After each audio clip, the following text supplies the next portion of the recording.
وہ منصور حسین نے حلاج کا نام آپ نے سنا ہوگا، جنہوں نے ان الحق کہا تھا تو ان کو پھر سزائے موت کی سزا سنا دی گئی تھی. انہوں نے کیا کیا تھا کہ جنون کی کیفیت میں آ کے انہوں نے کہنا شروع کر دیا تھا ان الحق. تو جنید بغدادی رحمۃ اللہ علیہ کا دور خلافت تھا وہ، تو وہ ان کے پاس لے گئے کیس کو کہ جی آپ کے ڈسائپل ہیں اور وہ تو گلی گلی کوچے کوچے ان الحق کا نعرہ لگا رہے ہیں، تو یہ آپ کی تعلیمات کا نتیجہ ہے. تو انہوں نے کہا میاں میری کوئی ایسی تعلیمات نہیں ہے، ہاں میں نے ایسا کچھ سکھایا ہے. اس کے اوپر کچھ عیاں ہوا ہے تو وہ اسی کے اوپر عیاں ہوا ہے، اور عیاں ہوا تھا تو بیان اس کے منہ سے ہوا ہے.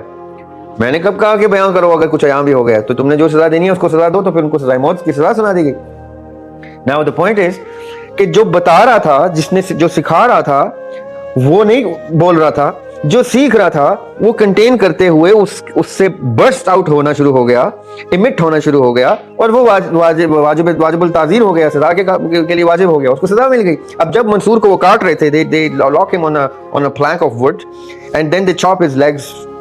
جب ٹانگیں کاٹتے ہیں اس کی تو وہ ہنس رہے ہیں. تو کہتے ہیں ابھی ہم تمہاری ٹانگیں کاٹ رہے ہیں تو تم ہنس رہے ہو. تو کہتے ہیں میں دو وجوہات پہ ہنس رہا ہوں. ایک تو یہ کہ تم سمجھتے ہو کہ تم میری ٹانگیں کاٹو گے، میرے بازو کاٹو گے تو میں مر جاؤں گا، میں تو حق ہوں، مجھے تو موت ہی نہیں آ سکتی.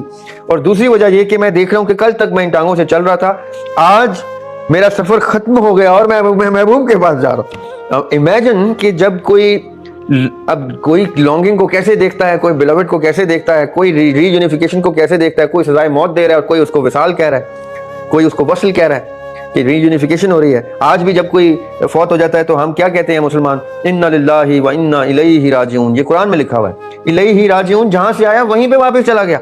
the exhaled soul is now being inhaled. تو یہ لانگنگ کی اتنی شیپس ہیں اور پھر اس کی ڈسکرپشن کی تو ایک انفینٹ